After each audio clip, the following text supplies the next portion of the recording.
क्या बिहार में टूट जाएगा भाजपा का महागठबंधन? क्या गृह मंत्रालय छीनते ही अड़ गए स्पीकर पद पर नीतीश कुमार? भाजपाइयों में मचा हड़कंप। बिहार में नीतीश कुमार से गृह मंत्रालय छीनते ही न सिर्फ सरकार में बल्कि जनता के बीच में चर्चा शुरू हो गई है कि नीतीश की ताकत बहुत कम हो गई है। दूसरी ओर जो एनडीए के अंदर खाने भयंकर रार तकरार का दौर शुरू हो गया है। एक और जहां नीतीश लॉबी के सीनियर नेताओं ने बैठक करके फैसला लिया है कि स्पीकर का पद किसी भी कीमत पर जेडीयू के खाते से नहीं निकलना चाहिए, तो दूसरी ओर जो है अंदर खाने से जो खबर निकलकर सामने आ रही है, पीएम साहब के चाणक्य ने रातों रात मीटिंग के लिए लल्लन सिंह और संजय झा को बुलाया था और सीक्रेट मीटिंग में ये पहले ही तय हो गया कि प्रेम कुमार ही स्पीकर होंगे, यानी कि यह पद जो है पहले से ही बीजेपी के खाते में है। ऐसे में स्पीकर पद को लेकर भयंकर सिरफुटौल के बीच एनडीए में टूट के आसार दिखाई देने लगे हैं। गृह मंत्रालय छीनने के बाद अचानक नीतीश लॉबी के नेता एक्टिव हो गए हैं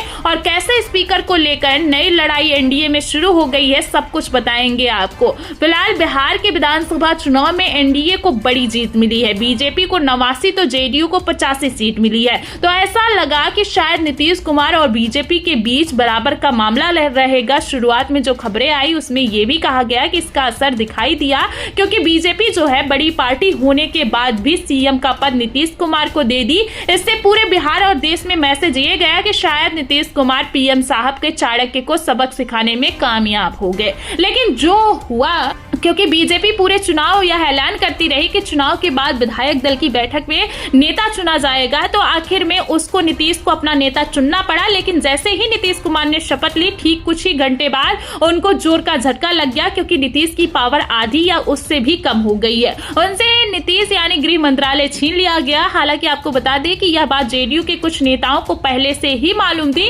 अंदर खाने ये खबर थी कि नीतीश कुमार ने जब सम्राट चौधरी से उनके मंत्रियों की सूची मांगी और सम्राट चौधरी ने अपने विभाग के आगे गृह विभाग का नाम लिख के दिया, तो जेडीयू में हड़कंप मच गया। खास तौर से नीतीश कुमार के करीबी नेताओं में भी काफी रोष देखने को मिला। लेकिन क्योंकि यह बात पहले से ही डील में फाइनल थी, तो इसी वजह से आखिर में यही हुआ और कुछ घंटे रार तकरार का दौर चला। लेकिन कुछ देर बाद जो है सब कुछ ठीक हो गया। लेकिन पूरे घटनाक्रम में नीतीश के करीबी नेताओं को जोर का झटका दिया और अब वह आगे के लिए अलर्ट मोड में आ चुके हैं। आपको बता दें कि सभी सीएम, डिप्टी सीएम और विभागों के बंटवारे के बाद एक बड़ा स्पीकर पद बचा है, जिस पर नीतीश लॉबी के नेताओं की नजर है। एनडीए के भीतर यह पद किसे मिलेगा, इसको लेकर दावेदारी और सक्रिय राजनीतिक कोशिश जो है वो तेज हो गई है। नीतीश लॉबी ने पूरी ताकत झोंक दी है। एक और जहां जेडीयू के सीनियर नेताओं ने बैठक की है, तो सीएम नीतीश कुमार से सीधे इस मामले में दखल देने की बात हुई है।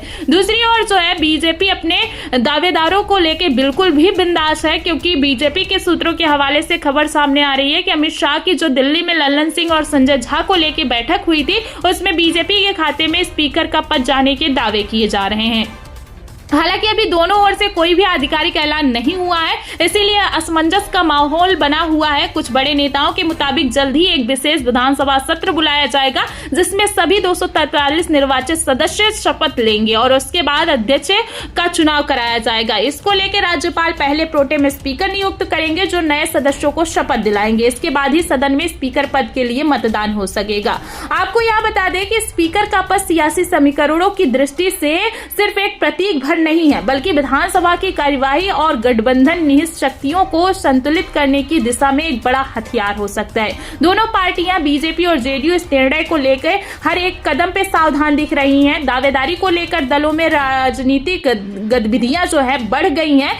बीजेपी की ओर से गया टाउन के 9वीं बार चुने गए विधायक प्रेम कुमार का नाम सबसे आगे फिलहाल बताया जा रहा है। वह एनडीए सरकारों में जो है मंत्री रह चुके हैं और विधानसभा के सबसे वरिष्ठ विधायकों में शामिल हैं। तो जेडीयू की तरफ से झांसा से विधायक दामोदर रावत का नाम चर्चा में है। पार्टी के कई नेता मानते हैं कि विधानसभा में स्थिरता और अनुभव के लिहाज से उनका नाम भी मजबूत विकल्प है। एनडीए के भीतर यह पद जो है किसको मिलेगा, इस पर अभी दोनों दलों के बीच उठापटक का खेल चल रहा है। जेडीयू में नीतीश लॉबी के नेताओं का तर्क है कि विधानसभा परिषद में सभापति पद बीजेपी के पास है, इसीलिए विधानसभा अध्यक्ष का पद जेडीयू को मिलने की संभावना, इस पर चर्चा होनी चाहिए। दूसरी तरफ बीजेपी के अंदर यह रार भी मजबूत है कि सबसे वरिष्ठ विधायक प्रेम कुमार इस जिम्मेदारी के योग्य हैं और पार्टी उनको आगे बढ़ाना चाहती है।